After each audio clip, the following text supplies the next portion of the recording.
Hi friends, this is Miss Holley-Hall. Today we're going to read the book Lost and Found by Oliver Jeffers. Let's read.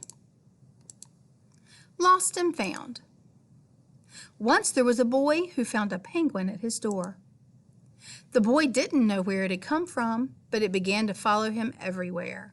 The penguin looked sad and the boy thought it must be lost.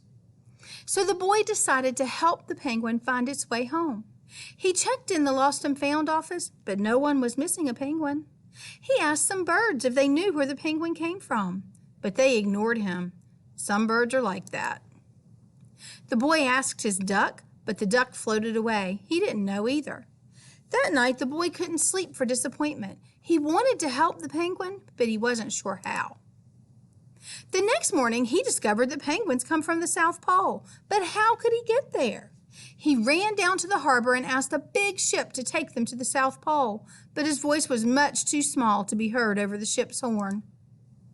Together, the boy decided he and the penguin would row to the South Pole. So the boy took his rowboat out and tested it for size and strength. He told stories to the penguin to help pass the time. Then they packed everything they would need and pushed the rowboat out to sea. They rowed south for many days and many nights. There was lots of time for stories, and the penguin listened to every one, so the boy would always tell another.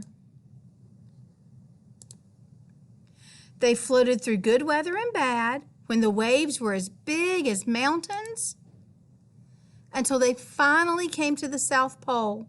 The boy was delighted, but the penguin said nothing. Suddenly it looked sad again as the boy helped it out of the boat.